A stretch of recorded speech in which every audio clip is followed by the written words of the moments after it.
Lorsque la guerre a éclaté en 1939, alors que les chars nazis déferlaient sur la frontière polonaise, il aurait été pratiquement impossible de prédire à quel point les conséquences des actions d'Adolf Hitler seraient importantes.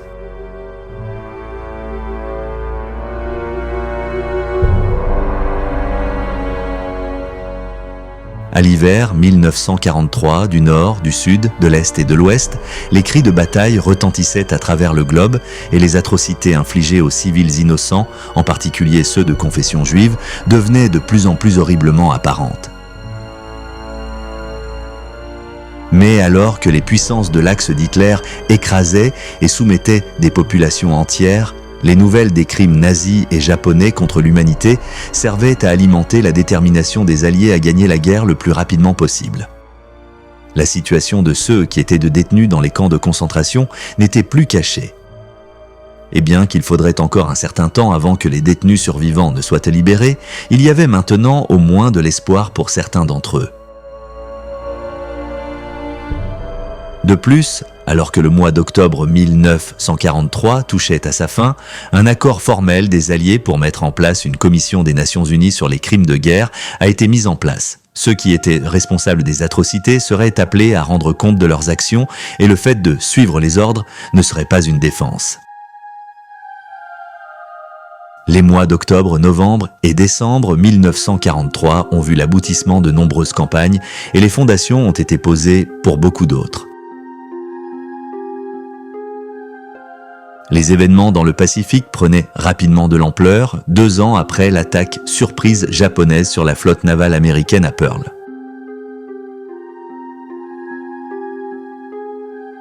Sans aucun doute, l'efficacité dévastatrice de l'armée de l'air japonaise fait de cette offensive l'une des plus connues de toute la Seconde Guerre mondiale, mais au cours de ce chapitre, vous découvrirez qu'il y a eu également de nombreux affrontements moins connus dans le Pacifique qui étaient tout aussi fascinants. En plus de considérer ces événements dans le Pacifique, nous nous concentrerons également sur la campagne alliée en Italie suite à la victoire sur les troupes d'Hitler en Afrique du Nord. Et pendant ce temps, le conflit en Russie devenait de plus en plus significatif, en particulier alors que les alliances changeaient dans la perspective des conférences du Caire et de Téhéran, alors que le plan des Alliés pour la fin du jeu prenait forme. Ainsi, à partir du 1er octobre 1943, de nouveaux défis nous emmènent en Italie lorsque les forces alliées entrent dans la ville portuaire de Naples. La politique complexe de l'Italie et la position de la nation dans la Seconde Guerre mondiale signifiaient que les habitants de Naples s'étaient déjà révoltés contre l'armée d'occupation allemande avant l'arrivée des Alliés. Cependant, pour comprendre véritablement les événements en Italie en 1943, nous devons vraiment revenir à la fin de la Première Guerre mondiale.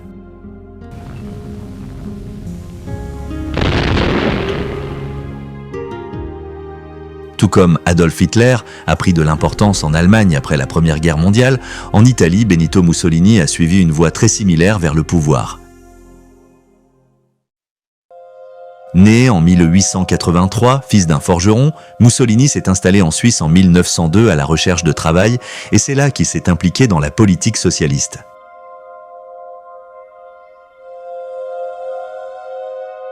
Lorsqu'il est rentré en Italie en 1904, c'était pour devenir journaliste dans une publication socialiste, mais il s'est séparé des socialistes lorsqu'ils ont opposé l'entrée de l'Italie dans la Première Guerre mondiale et lorsqu'il a été mobilisé en 1915, Mussolini a pris les armes pour son pays. En tout, Mussolini a vu environ 9 mois de service actif, mais dans les années qui ont suivi la guerre, il est revenu sur la scène politique, cette fois non pas en tant que socialiste, mais en formant le parti fasciste au début de 1919. Comme Adolf Hitler en Allemagne, Mussolini croyait qu'il serait le sauveur de sa nation, et là où le mécontentement était vif, il a trouvé ses partisans. De nombreux anciens combattants au chômage ont suivi Mussolini et ont été organisés en escadrons de chemises noires qui terrorisaient leurs opposants politiques. C'était le début d'une ère sombre d'oppression pour le peuple italien, et lorsque les fascistes ont été invités à rejoindre un gouvernement de coalition en 1921, les choses ont empiré lorsque les chemises noires ont marché sur Rome.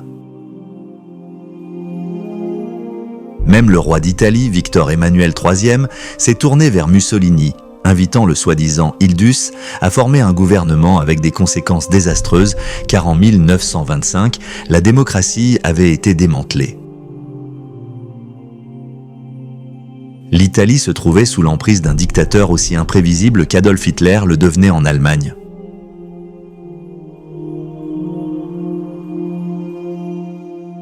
Après le krach de Wall Street de 1929 qui a plongé le monde dans une dépression économique, les années 1930 ont vu Hitler et Mussolini construire des empires à un rythme alarmant.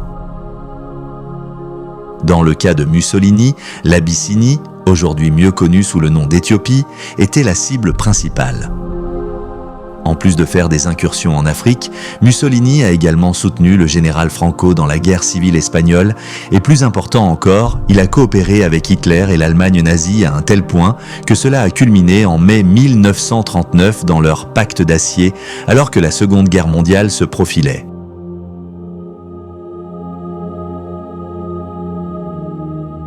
L'Italie est officiellement entrée en guerre le 10 juin 1940, signant officiellement le pacte tripartite avec l'Allemagne et le Japon le 27 septembre de la même année à Berlin.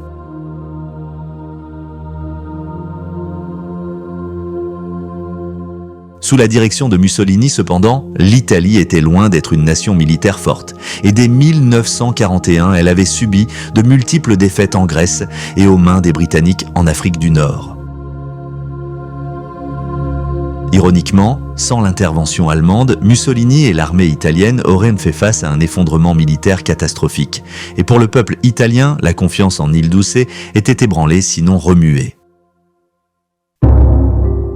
Malgré l'activité de Mussolini en Afrique, avant la Seconde Guerre mondiale, les Italiens ont été vaincus dans le désert avec les Allemands sous le commandement d'Erwin Rommel. Et naturellement, une fois que des soldats de la trempe du général britannique Bernard Montgomery avaient sécurisé l'Afrique du Nord, les Alliés ont regardé vers l'Italie comme la prochaine étape logique pour revenir en Europe continentale.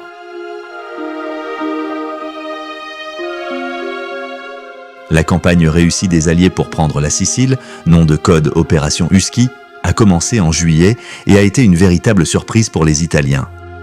Leur position était vraiment précaire car non seulement ils devaient se soucier des troupes britanniques, canadiennes et américaines aguerries d'Afrique du Nord, mais leurs soi-disant alliés, les nazis, étaient tout aussi menaçants. Si les Italiens se rendaient, ils subiraient immédiatement une attaque allemande et la colère contre Mussolini pour avoir mis l'Italie dans une telle situation a augmenté. Avec la Sicile sous une lourde attaque, au début de juillet 1943, Mussolini a été destitué du pouvoir et mis en arrestation. Le roi d'Italie lui-même a pris le contrôle et avec le maréchal Badoglio prenant la tête du gouvernement, Hitler craignait une reddition italienne imminente aux Alliés et a ordonné que des plans soient immédiatement mis en place pour libérer Mussolini. Ayant été humilié sur le front de l'Est avec la perte de Stalingrad, Hitler était déterminé à ce que le tournant dramatique des événements en Italie et partout autour de la Méditerranée ne soit pas autorisé à saper encore plus son pouvoir. Par conséquent, lorsque les Italiens se sont rendus, sans condition, aux Alliés au début de septembre, les Allemands ont réagi rapidement. Tout d'abord, ils ont libéré Mussolini et l'ont rétabli en tant que dictateur marionnette, puis ils se sont mis au travail, récupérant tout ce qu'ils pouvaient, alors qu'ils tentaient d'arrêter les Alliés dans leur élan.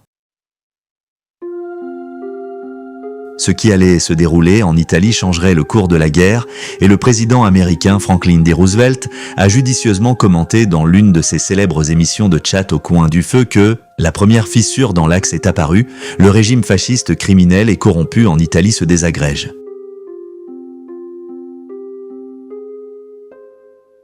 La question était maintenant de savoir qui ramasserait les morceaux tombés en premier, les Alliés ou les Allemands.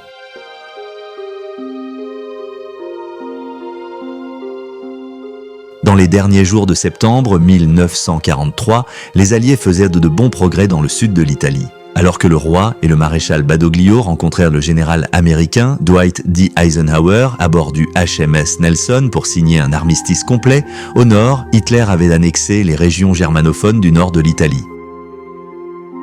Ce qui semblait aux Alliés une facile avance sur Rome devenait maintenant beaucoup plus compliqué, car les lignes entre qui étaient amis et qui étaient ennemis devenaient de plus en plus floues.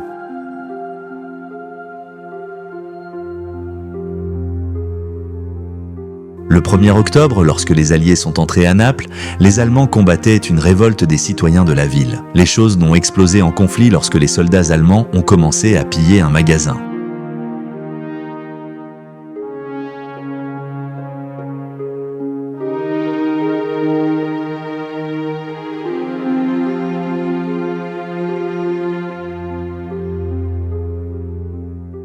Au moins parmi les dévastations de Naples, les Alliés étaient assurés du soutien de leurs nouveaux frères d'armes.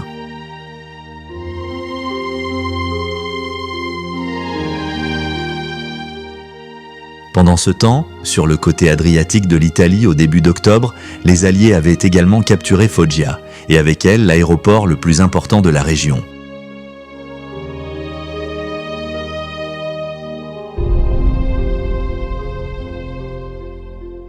Le ministre de la propagande de Hitler, Joseph Goebbels, a rapidement évalué la situation et a réalisé que même ses talents considérables seraient mis à l'épreuve pour donner une tournure positive à cet événement. Les Alliés avaient dès maintenant la possibilité de lancer des attaques aériennes sur les bastions nazis dans les Balkans, ainsi que de leur donner un tremplin pour attaquer l'Allemagne du Sud.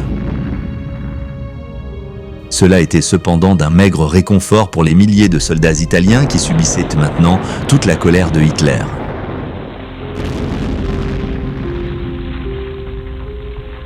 Même ceux qui s'étaient rendus aux Allemands, y compris 5000 sur l'île grecque de Céphalonie, ont été brutalement massacrés par les nazis, et avec les pressions qui augmentaient, ce n'était pas seulement le personnel militaire qui subissait les représailles allemandes.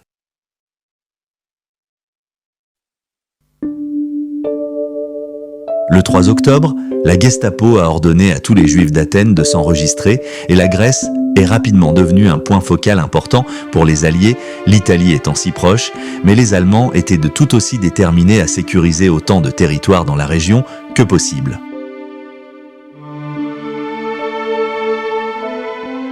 En moins de 24 heures, les protecteurs britanniques de l'île de Kos avaient été battus à plate couture par les forces de l'Axe de Hitler, malgré les fissures repérées dans leur armure par Roosevelt.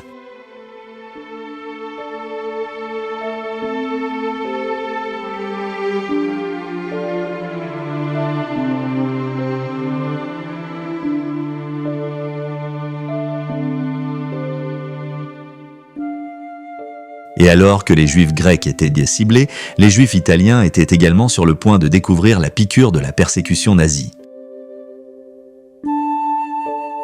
Le 9 octobre, une centaine de Juifs italiens de Trieste ont été arrondis et envoyés à Auschwitz, et aucun d'entre eux n'a survécu. C'était le jour de l'expiation dans le calendrier juif, l'ancienne fête de Yom Kippour, l'une des plus saintes de toutes les fêtes juives.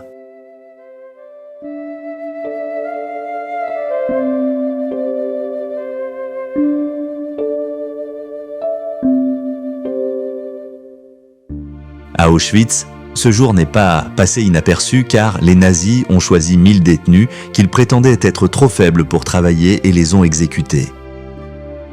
Sans la protection d'être une partie de l'axe du mal de Hitler, les Juifs d'Italie étaient maintenant des cibles SS.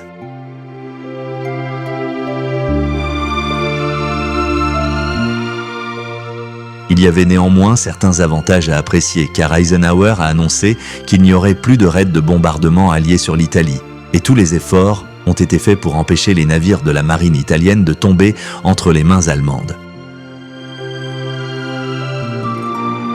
Mais la riposte de Hitler était implacable et alors que la Luftwaffe a été ordonnée d'attaquer les navires en fuite alors qu'ils se dirigeaient vers Malte, il a également rédigé plus de troupes au sol du front russe. Avec les nazis en pleine occupation de Rome, le général Erwin Rommel a été chargé de commander les opérations dans le nord de l'Italie, tandis que le général Kesselring avait la tâche redoutable de freiner l'avance des Alliés dans le sud et de protéger la capitale italienne. Bien que Kesselring ne puisse pas faire grand-chose à propos de Naples, le Führer aurait été ravi de la dévastation que son général a laissée derrière lui pour que les Alliés s'en occupent.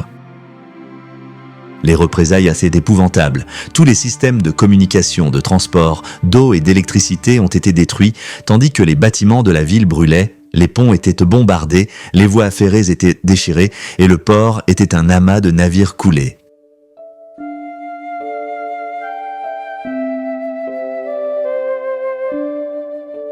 La charge de travail pour les Alliés était énorme et Kesselring aurait compris que plus de 800 000 civils dépendraient de maintenant des Alliés pour leur survie.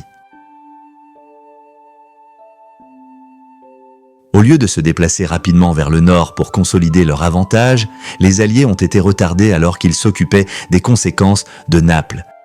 Mais à leur crédit, le port a été restauré, rouvert et fonctionnait en une semaine.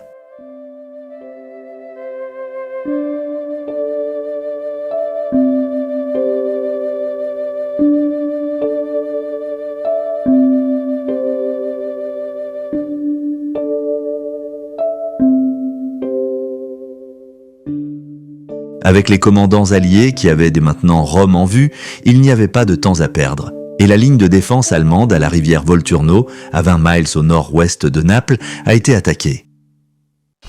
La ligne Volturno s'étendait de la ville de Termoli le long de la rivière Biferno, à travers les montagnes des Apennins jusqu'à la rivière Volturno. Dès le 6 octobre, les chars canadiens avaient de forcer les troupes d'occupation allemandes à se retirer de Termoli et le 12 du mois, la 5e armée américaine avait traversé la rivière pour briser la ligne de défense allemande et ainsi repousser encore plus les nazis.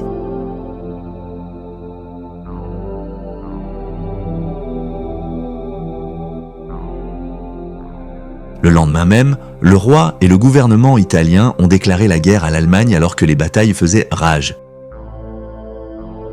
Il y a eu de lourdes pertes civiles ainsi que des pertes militaires avec ce qui s'est passé dans des endroits comme Campobasso étant typiques. Résonnant avec l'histoire ancienne, même l'hôtel de ville avec toutes les archives a été détruit alors que le premier corps canadien a finalement pris la ville aux Allemands.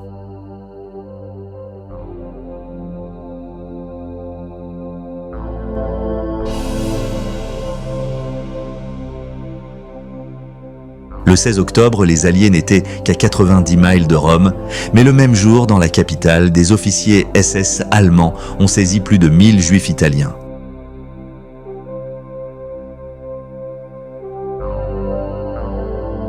Cependant, avec plus de 4000 Juifs ayant trouvé refuge dans des maisons privées, des monastères et des couvents, sans parler de près de 500 cachés à l'intérieur du Vatican, les nazis se sont une fois de plus trouvés contrecarrés par leurs anciens alliés.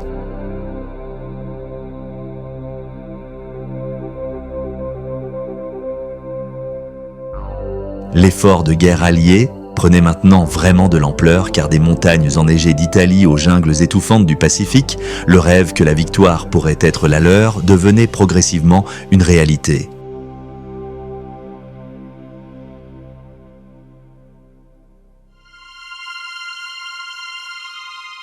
L'influence positive de Roosevelt, Eisenhower et des Américains faisait une différence colossale et avec eux venait une propagande tout aussi efficace que celle manipulée par Joseph Goebbels et les nazis.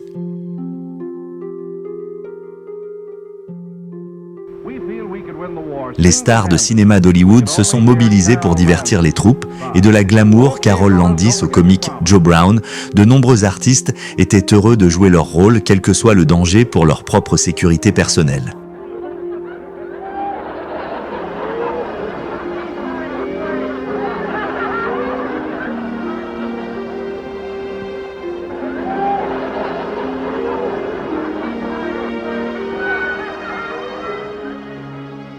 Et dans cette atmosphère positive, les plans pour l'invasion alliée de la France prenaient également de l'ampleur.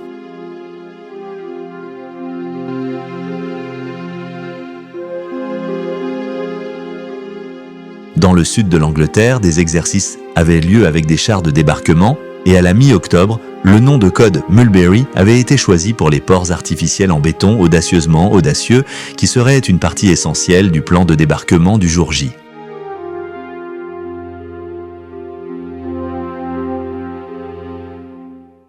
Néanmoins, les principales nations alliées, les États-Unis, la Grande-Bretagne et la Russie étaient loin de se sentir à l'aise les unes avec les autres, surtout que la Russie avait été si étroitement liée à Hitler dans les premiers stades de la guerre. C'était Winston Churchill, le Premier ministre britannique, qui avait rapidement cherché à recruter Joseph Staline pour la cause alliée après l'opération Barbarossa de Hitler lorsque les Allemands avaient envahi la Russie. Depuis lors, malgré la prédiction confiante de Hitler que les Soviétiques s'effondreraient devant lui, les Russes avaient été une épine constante dans son côté. Mais Churchill, de toutes les personnes, un homme qui dans sa longue vie politique avait changé ses allégeances à plus d'une occasion, était trop conscient des conséquences désastreuses si la Russie devait faire défection vers les puissances de l'Axe.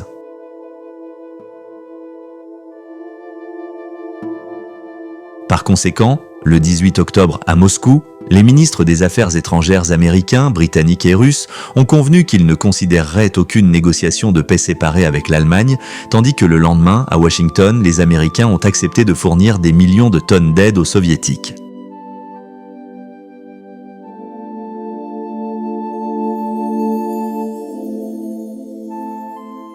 Alors qu'octobre 1943 tirait à sa fin avec les Alliés se positionnant pour soutenir leur assaut sur les puissances de l'Axe, le coût en souffrance humaine augmentait.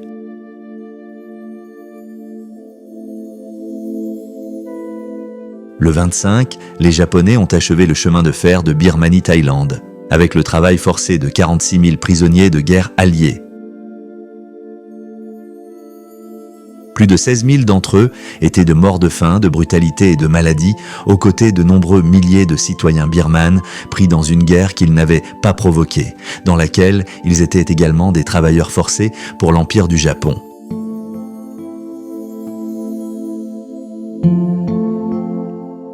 Tout comme les événements en Europe du Sud avançaient à un rythme rapide, il en était de même dans le Pacifique. Le tout premier jour de novembre, des soldats américains de la 3e division de marine ont débarqué dans la baie de l'Impératrice Augusta sur l'île de Bougainville des Salomon.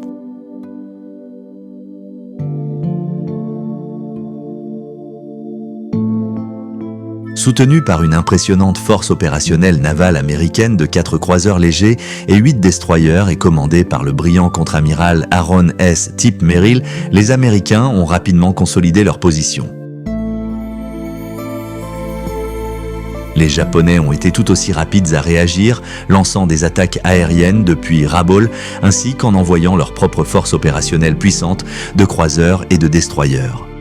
Merrill a été le premier contre-amiral américain à utiliser le radar et, dans cette bataille, cela lui a donné un avantage majeur.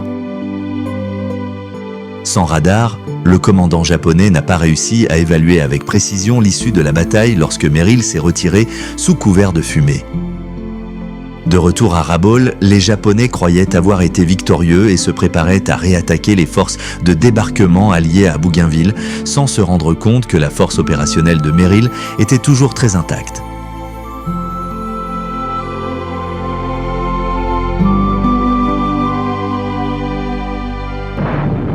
Deux porte-avions américains ont attaqué Rabaul le 5 novembre et, ayant sous-estimé leur ennemi, la flotte japonaise a subi de lourdes pertes, ce qui signifie que tout danger pour les marines américains désormais bien établis de la part de la marine impériale japonaise avait pour le moment au moins passé.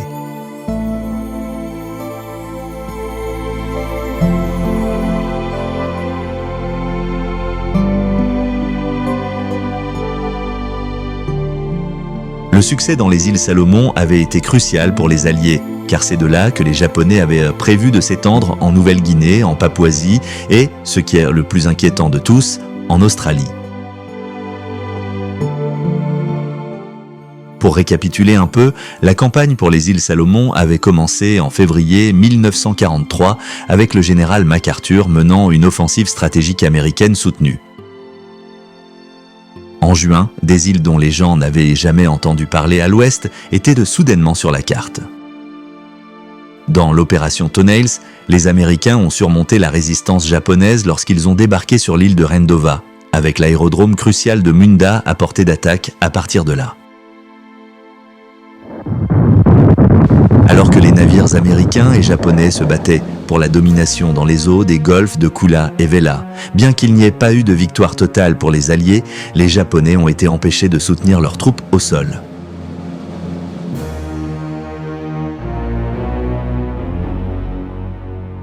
Lorsque l'aérodrome de Munda est tombé aux mains des Américains le 5 août, la première phase de leur campagne était terminée, mais il restait encore beaucoup de travail à faire pour dégager les troupes japonaises de la Nouvelle-Géorgie et des îles environnantes d'Arundel, Banga, Gizo, Kolombangara et Vella la Vella.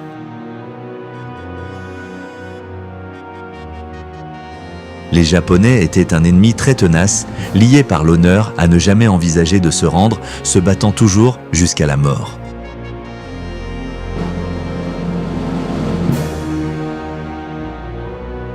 Dans la préparation à la bataille de la baie de l'Impératrice Augusta, en novembre 1943, l'opération Toenails avait été vitale et ce qui se profilait était destiné à être tout aussi difficile.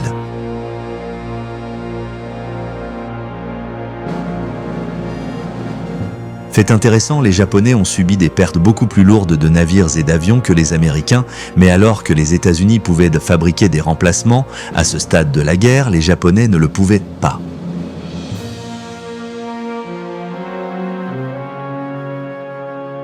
Néanmoins, la détermination japonaise au combat et la politique de non-surrender a continué sans se laisser abattre, donnant un préavis aux Alliés que quel que soit le résultat de la guerre contre Hitler en Europe, la victoire sur les Japonais allait être une question distincte.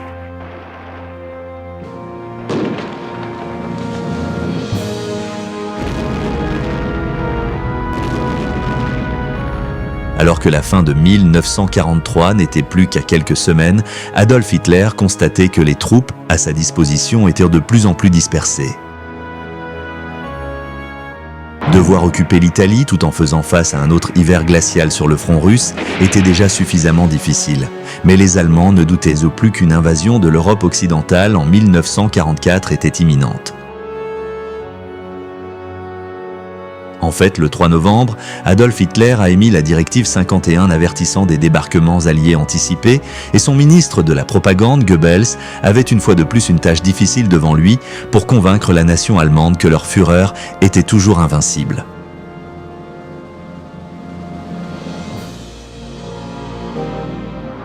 Les journaux personnels de Goebbels offrent un aperçu fascinant et la veille de l'émission de la directive 51 par Hitler, Goebbels a noté que plus de 9000 soldats allemands avaient été tués sur le front de l'Est en seulement 9 jours.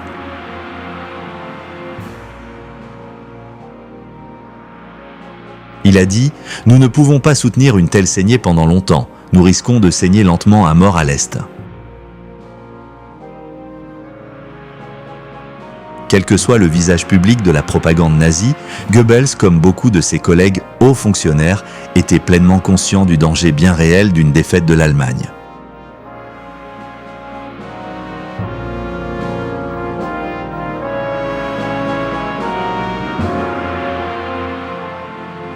Sans aucun doute, la machine de propagande nazie était mise à rude épreuve par les événements en Europe occidentale et en Russie. Cependant, le gouvernement japonais était encore plus déterminé à faire croire à la population japonaise que leurs courageux guerriers impériaux étaient de victorieux dans chaque campagne de l'offensive du Pacifique. Il y avait bien sûr de nombreuses occasions où ils ont marqué des coups directs contre les Alliés, en particulier en mer, et le 19 novembre, la marine japonaise a coulé le USS Sculpin, un sous-marin de classe Sargo. Justement nommé d'après un poisson remarquablement furtif, qui peut survivre hors de l'eau aussi bien que dedans, et capable d'infliger une piqûre douloureuse, le naufrage du Sculpin a porté un coup majeur à la marine américaine.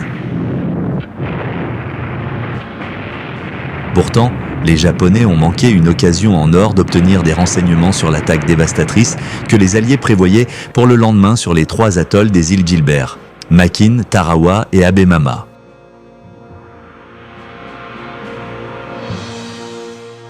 À bord du Sculpien se trouvait le capitaine John P. Cromwell qui avait été entièrement informé de l'offensive pour prendre les îles Gilbert, nom de code Opération Galvanique.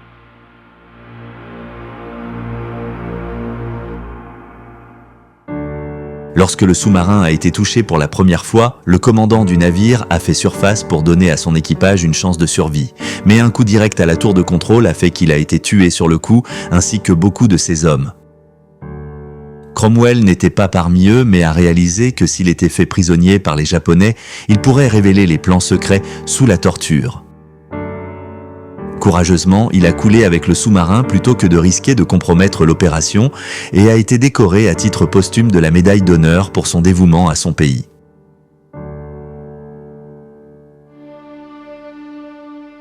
Jusqu'à présent, les Américains n'avaient guère eu l'occasion de passer à l'offensive contre les Japonais car après le choc de Pearl Harbor, ils avaient constamment adopté une position défensive. Il est intéressant de noter que la bataille de Tarawa n'était que la deuxième fois qu'ils le faisaient, la première étant la campagne de Guadalcanal où leurs forces de débarquement amphibies avaient rencontré peu de résistance. Mais les choses allaient changer radicalement.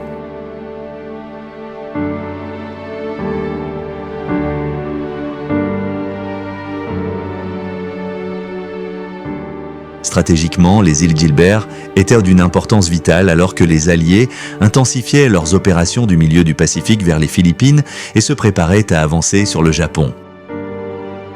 Prendre les îles Mariannes aux Japonais serait crucial si la marine américaine avait une chance de réussir cet objectif, mais naturellement, le Japon impérial en était parfaitement conscient. Parce que les Mariannes, y compris l'île très importante de Guam, étaient devenues une cible majeure, des renforts japonais avaient été envoyés avec des fortifications consolidées pour rendre toute la zone aussi sûre que possible.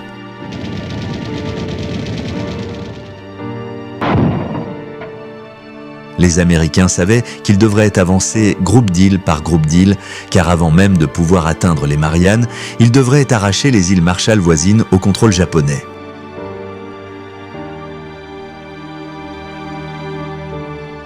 Mais avant de pouvoir le faire, la garnison ennemie sur l'atoll de Tarawa devait être neutralisée. À ce stade, les Américains avaient suffisamment d'expérience des Japonais pour venir préparer, et lorsque l'opération galvanique a commencé le 20 novembre, plus de 6000 soldats américains ont débarqué sur Makin. Sur le papier, l'armée d'occupation composée de 300 soldats japonais et de 500 travailleurs coréens aurait dû être facilement vaincue, mais la bataille a été âprement disputée et les pertes américaines ont été élevées.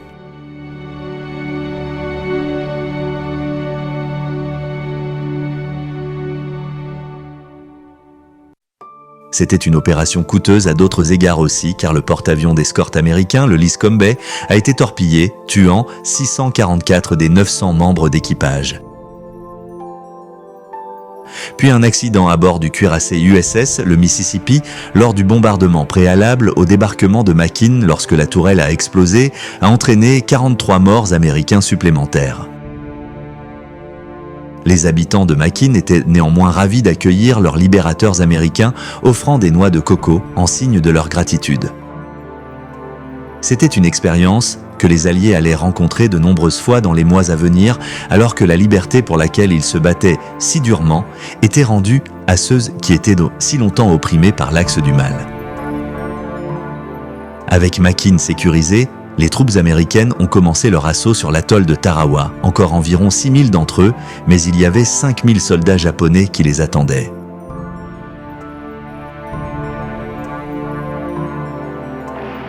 Une bataille sanglante s'ensuivit, durant quelques 76 heures, avec plus de 1000 Américains tués, et les statistiques japonaises font certainement pour une lecture fascinante. De la vaste force de défense, seul un officier japonais et 16 de ses hommes ont survécu, aux côtés de 129 des travailleurs coréens conscrits qui avaient également fait partie des effectifs.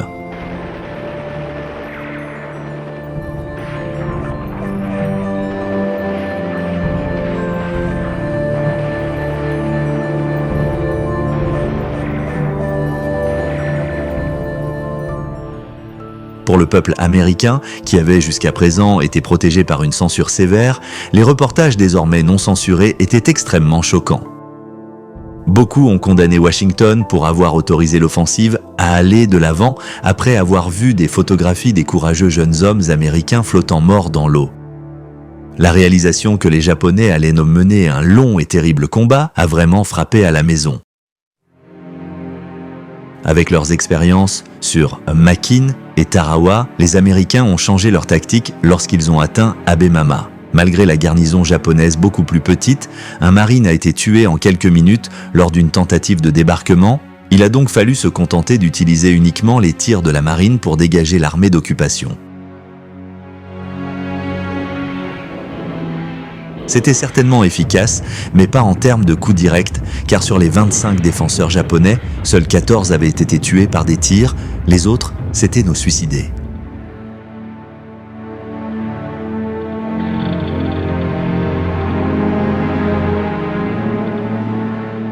La perte des îles Gilbert au profit des Américains était loin d'être une bonne nouvelle pour le gouvernement japonais à Tokyo.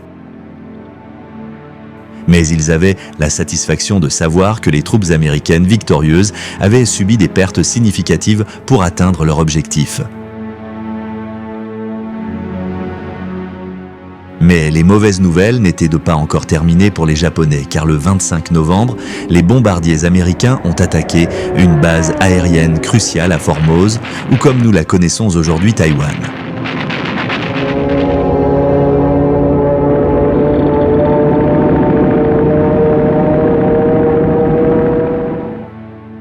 La marine japonaise opérait fortement à partir de Formose qui avait été arrachée aux Chinois, et le fait que les Américains détruisent 42 de leurs avions lors de cette mission était un énorme coup.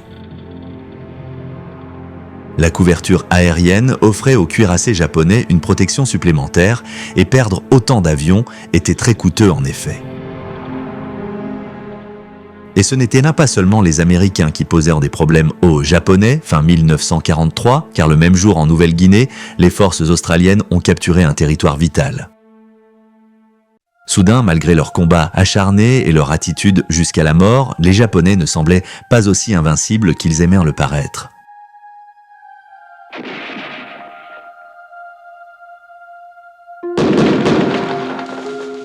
Pendant ce temps, alors que les derniers jours de novembre se levaient, la pression sur Adolf Hitler à l'ouest augmentait.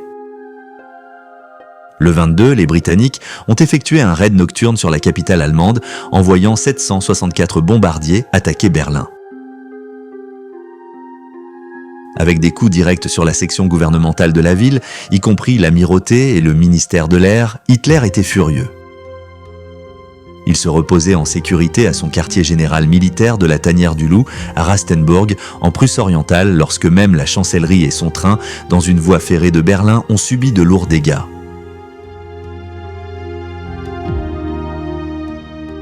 Les civils de Berlin n'étaient pas aussi chanceux que leurs dirigeants cependant, car une centaine d'entre eux ont été écrasés simplement en essayant de se mettre en sécurité dans un abri souterrain. Tout comme cela avait été le cas pour les civils de Londres lors du Blitz, le nombre de victimes innocentes a augmenté avec 1737 Berlinois tués. Goebbels a une fois de plus consigné ses sentiments personnels dans son journal en notant que « l'enfer lui-même semble s'être déchaîné sur nous ». Les Britanniques ont perdu 167 membres d'équipage lors du raid, mais la nuit suivante, le commandement aérien a ordonné un autre raid sur Berlin. Cette fois, 127 membres d'équipage ont été perdus, mais l'effet sur la capitale allemande était à nouveau dévastateur. Sans chaleur, sans lumière et sans eau, et avec des Berlinois qui mouraient tout autour, il y avait peu de choses que même Goebbels pouvait faire pour améliorer le moral du peuple allemand. Pour les Alliés, il y avait du travail à faire partout où ils se tournaient, et en Italie, la poussée vers Rome se poursuivait. Il y avait de nombreuses offensives majeures comme le bombardement de Berlin et la campagne italienne en cours, mais les petits événements commençaient également à jouer un rôle énorme. En France, la résistance sapait l'occupation allemande à chaque tournant, et avec l'aide d'agents britanniques, les préparatifs pour l'invasion tant attendue de la côte nord de la France étaient, pièce par pièce, mise en place. Rassembler tous les différents éléments de la poussée alliée pour la victoire était loin d'être une tâche facile. Les réunions entre les dirigeants alliés étaient incroyablement difficiles à orchestrer. Un exemple parfait de cela était la conférence du Caire qui s'est tenue entre le 22 et le 26 novembre. Winston Churchill, le Premier ministre britannique, et le président américain Roosevelt ont rencontré le Chinois Chiang Kai-shek pour discuter de la position alliée contre les Japonais. Joseph Staline de Russie a refusé d'assister car il croyait qu'avec la présence des Chinois, cela serait perçu par les Japonais comme une provocation de la part des Soviétiques. Le 27 novembre, la déclaration du Caire a néanmoins été signée par les 3 dirigeants présents, déclarant que les Alliés continueraient à employer la force militaire jusqu'à la reddition inconditionnelle du Japon.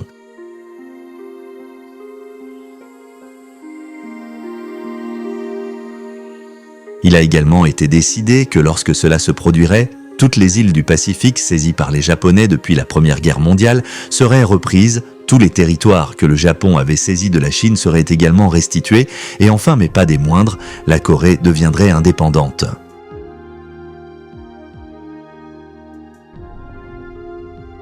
Avec la conférence du Caire terminée, Churchill et Roosevelt se sont tournés vers d'autres discussions sur les plans des Alliés pour envahir la France. Alors que l'absence de Staline du Caire avait été gérable, il était temps pour les 3 grands, comme ils étaient si souvent surnommés, de se rencontrer alors que la conférence de Téhéran commençait. Staline n'avait pas voyagé hors de Russie depuis la révolution bolchevique de 1917. Mais les 3 alliés improbables sont arrivés à Téhéran au milieu de la sécurité la plus stricte pour convenir du plan d'une invasion anglo-américaine par la Manche, prévue pour le printemps ou l'été 1944. Dans les discussions du 29 novembre, Churchill a exposé à Staline les conditions qui devaient s'être remplies si l'opération Overlord avait une chance de réussir. Tout d'abord, il devait y avoir une réduction satisfaisante des forces de chasse allemandes en Europe du Nord-Ouest. Deuxièmement, les réserves allemandes en France et dans les Pays-Bas devaient être minimisées le jour de l'assaut. Et troisièmement, les Alliés devaient s'assurer que les Allemands ne pouvaient pas transférer des renforts significatifs d'autres fronts pendant les 60 premiers jours de l'opération. Staline était sceptique quant à la possibilité de cela, mais Churchill, comme toujours, a trouvé les bons mots pour exprimer ce qui était nécessaire lorsqu'il a dit « Ce sera notre devoir impitoyable de lancer à travers la Manche contre les Allemands chaque fibre de notre force. »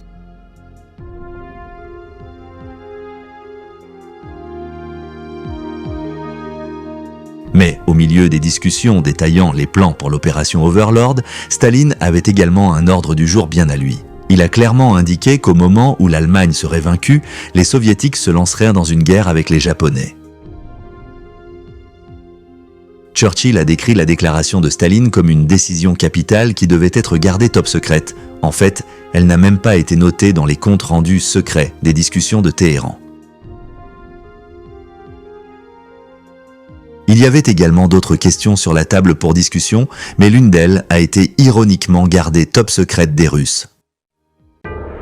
Roosevelt et Churchill ont choisi de ne pas divulguer à Staline que les scientifiques américains travaillant sur la bombe atomique faisaient d'énormes progrès et que les bombardiers B-29 étaient maintenant modifiés pour transporter et larguer les dispositifs mortels.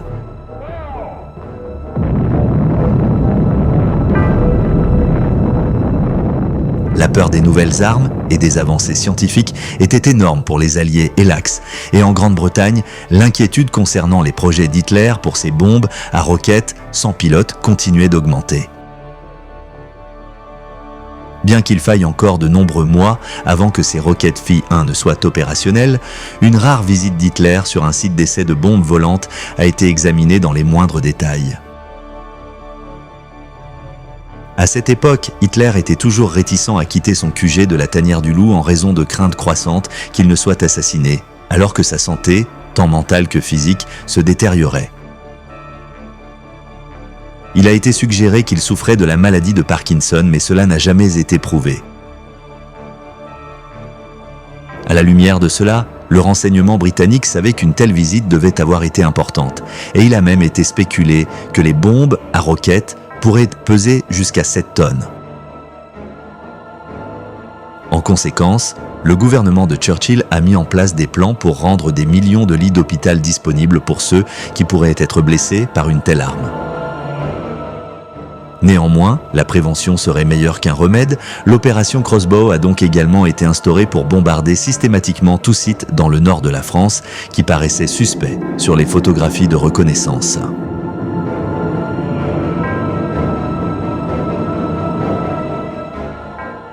Avec l'arrivée de décembre, alors que le monde attendait la fin d'une autre année de guerre, les principaux acteurs continuaient à se positionner. Le 7 décembre, le président américain Franklin D. Roosevelt nomma le général Dwight D. Eisenhower au commandement tant convoité de l'opération Overlord. Calme et posé, avec Eisenhower comme commandant suprême des forces expéditionnaires alliées, Overlord était entre de très bonnes mains. Et Eisenhower n'était pas seul, car le général britannique, Bernard Montgomery, allait également être appelé à se rallier à la cause d'Overlord. Il avait été pleinement occupé en Italie depuis sa montée en puissance avec la 8e armée britannique en Afrique du Nord, mais les choses avançaient très lentement maintenant dans la campagne italienne, alors que les Allemands resserraient leur emprise sur Rome et d'autres bastions importants. À la fin de décembre, Montgomery est rentré en Angleterre pour commander le 21e groupe d'armée, tandis qu'Oliver Lees a repris le rôle de Monty en Italie.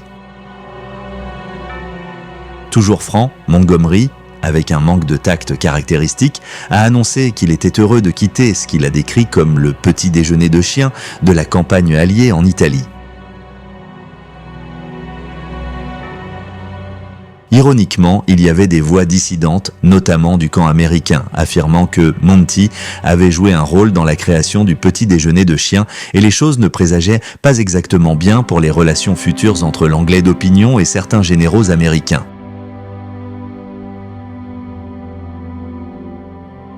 Par la nature même de l'offensive anglo-américaine, ces personnalités fortes allaient devoir oublier leurs différences et travailler ensemble, et il faudrait tout le talent immense d'Eisenhower en tant que diplomate pour s'assurer que les hommes très nécessaires pour gagner la guerre ne finissent pas par se battre entre eux.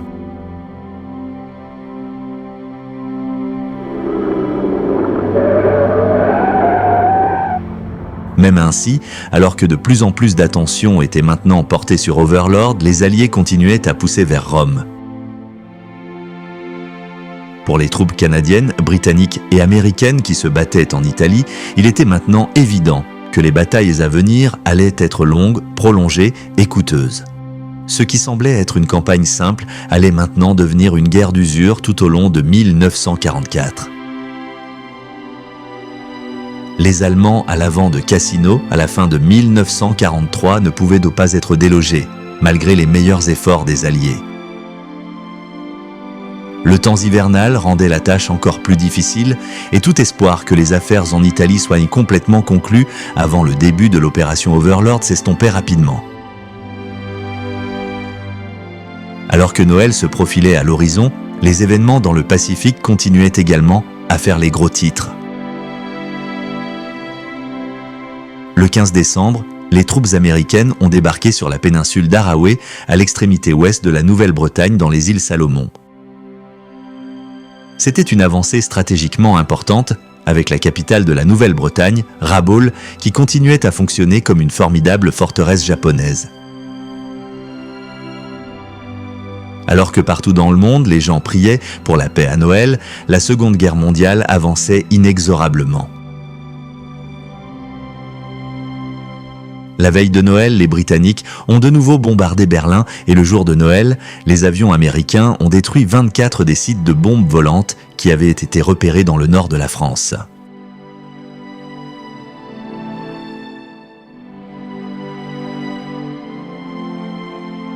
À Washington, le président Roosevelt a fait son discours traditionnel à la nation. We know now that if we lose this war, it will be generations or even centuries before our conception of democracy can live again. Il y avait peu de réconfort à tirer de ces sages paroles, ce qui était tout à fait approprié après les récents événements dans le Pacifique et les horribles pertes infligées aux Américains par les Japonais. Pour le bien de ces marines américains et de leurs familles, la pilule amère ne pouvait pas être enrobée de sucre. Roosevelt a rassemblé l'Amérique avec un avertissement opportun de ce que l'année à venir était susceptible d'apporter, demandant à tous de trouver la force et la ténacité qui seraient de nécessaires si les Alliés devaient être victorieux. Il a dit « La guerre atteint maintenant le stade où nous devrons nous attendre à de longues listes de victimes, morts, blessés et disparus. » La guerre implique juste cela. Il n'y a pas de voie facile vers la victoire, et la fin n'est pas encore en vue.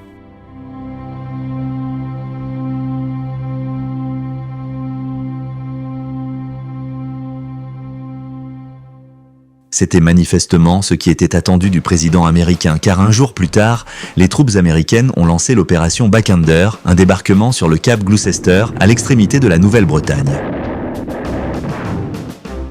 Il n'y avait pas de vacances festives dans le Pacifique et en une semaine, les Américains avaient de sécuriser un aérodrome vital, leur donnant l'emplacement parfait pour lancer des attaques sur la moitié encore non conquise de la Nouvelle-Guinée.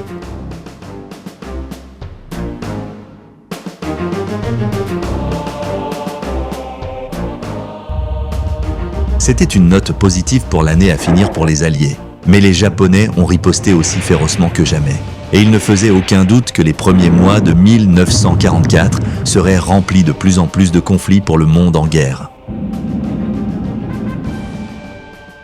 Les grandes conférences avaient été assistées, les désormais célèbres dirigeants alliés avaient été photographiés en train de discuter ensemble au Caire et à Téhéran, et malgré la grande divergence de politique sur les droits de l'homme qui existait entre les alliés occidentaux et les Russes, pour le moment du moins, ils présentaient un front uni.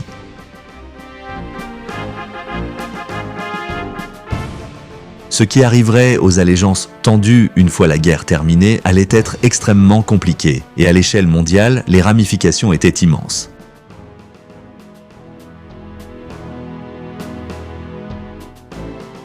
Pourtant, des paisibles villes balnéaires du sud de l'Angleterre aux anciennes rues de Londres historiques, c'est cette nation insulaire déterminée qui était sur le point de prendre le devant de la scène.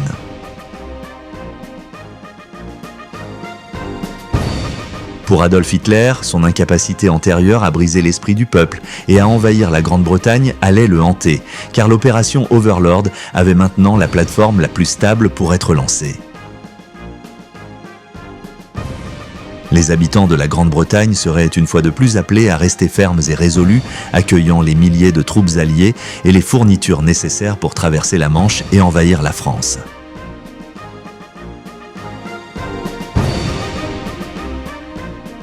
Les préparations étaient presque terminées pour forcer l'armée d'occupation allemande à se replier derrière ses propres frontières, en prélude à la dernière résistance de Hitler. Le plan de victoire était enfin sur le point d'être écrit.